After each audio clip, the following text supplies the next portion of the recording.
ნაციონალურმა მოძრაობამ ციტრუსის სუბსიდიის გაცემის საკითხი კიდევ ერთხელ გააპროტესტა. აჭარის უმაღლესი საბჭოს დეპუტატ ირაკლი ბარამიძის ინფორმაციით, ბათუმის მერიასა და მუნიციპალიტეტებს ამ დრომდე სუბსიდიისთვის გამოყოფილი თანხის უდიდესი ნაწილი გაუცემელი აქვს. ოპოზიცია ხელისუფლებას მოუწოდებს აუთვისებელი თანხა ფერმერებს კომპენსაციის სახით დაურიგოს.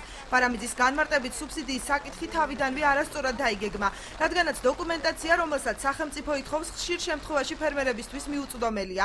აჭარის სოფლის მეურნეობის სამინისტროში სატელევიზიო კომენტარს არ აკეთებენ. პრესსამსახურის ინფორმაციით, სუბსიდიის თანხას მხოლოდ ის ფერმერები მიიღებენ, ვისაც დოკუმენტაცია მოწესრიგებული აქვს. ამ ეტაპზე საბუთების მიღება გრძელდება, აუთვისებელი თანხა კი ბიუჯეტში დაბრუნდება. ბათუმის მერიას სულ გამოყოფილი ქონდა არასტანდარტული ციტრუსისთვის 100.000 ლარი, ხოლო სტანდარტულისთვის 1.455.000 ლარი და აქედან გახარჯული არის მხოლოდ 27.000 ლარი სტანდარტულისთვის, არასტანდარტულისთვის 10.000. დაახლოებით ესეთი ციფრები არის მუნიციპალიტეტებში, როგორც ქობულეთში, ისე ხელვაჩაურის მუნიციპალიტეტში და მე მოუწოდებ ხელისუფლებას დროულად გადადგას ქმედითი ნაბიჯი და განსაკუთრებული მოთხოვნა გვაქვს იმასთან დაკავშირებით, რომ ეს თანხა არ დაბრუნდეს ბიუჯეტში და ისევე როგორც კახელ გლეხს ვაზთან დაკავშირებით გაეცა კომპენსაცია, ეს თანხა მიბრუნებული იყოს აჭარელი ფერმერებისთვის და გაიცეს კომპენსაციის თანხა.